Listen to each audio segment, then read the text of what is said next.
오늘은 도널드 트럼프 대통령의 소투 연설 가운데 민주당을 정면으로 겨냥했던 장면들만 집중 분석하겠습니다.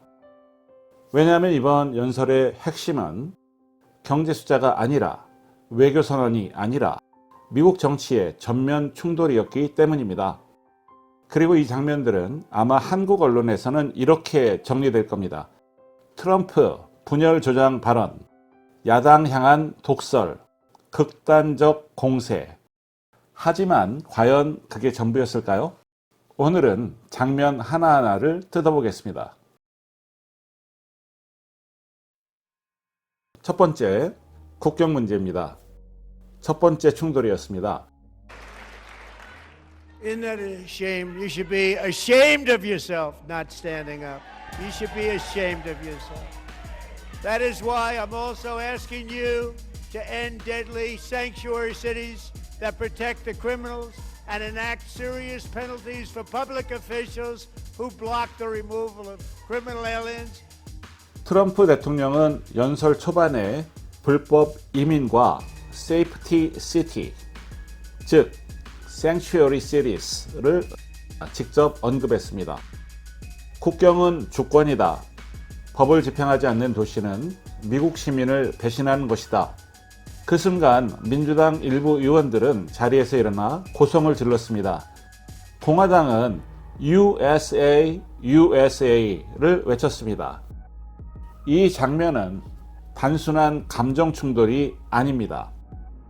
여기서 드러난 건 두 개의 국가관입니다. 민주당은 포용을 강조합니다. 트럼프 대통령은 법과 질서를 강조합니다. 한국 언론은 아마 이렇게 말할 겁니다. 이민자 공격 발언. 하지만 질문해 봅시다.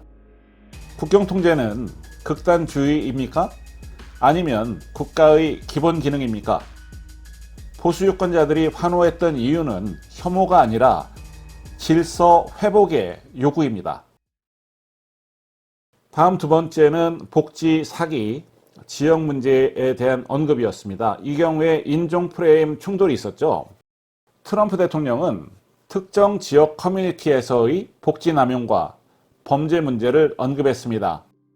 그 즉시 민주당 의원들은 인종차별 프레임으로 대응했습니다. 여기서 우리가 봐야 할 것은 이것입니다. 정책 비판은 언제부터 인종 공격이 되었습니까?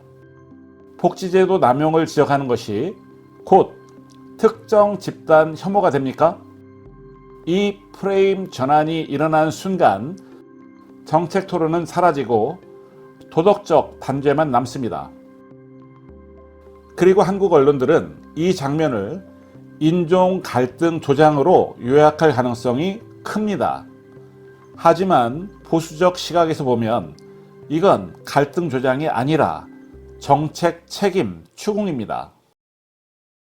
Let's also ensure that members of Congress cannot corruptly profit from using insider information.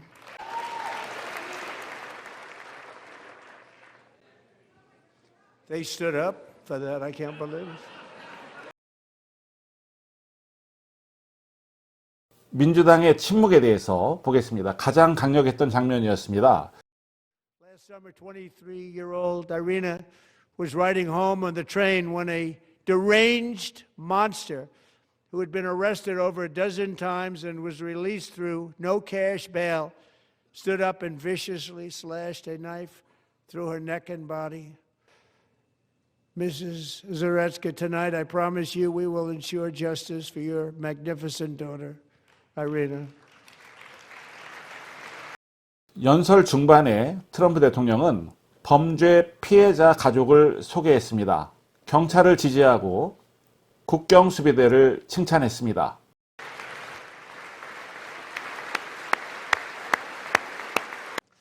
How do you not stand? How do you not stand? 공화당은 기립박수. 하지만 민주당 의원 상당수는 자리에서 일어나지조차 않았습니다. 이 장면이 상징하는 건 무엇입니까? 이건 정책의 차이를 넘어 정서적 단절입니다. 범죄 피해자들 향한 공감 앞에서도 정치적 계산이 우선되는 모습, 이러한 장면들은 보수층에게 매우 강한 메시지를 전달합니다. 누가 시민 편에 서 있는가? 네 번째입니다. 왜 이번 연설이 결집을 만들었는지입니다.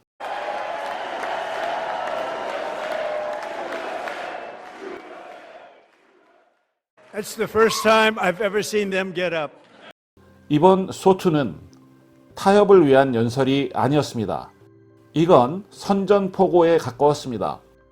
트럼프 대통령은 민주당을 향해 정책적, 도덕적 책임을 동시에 묻는 구조로 연설을 설계했습니다.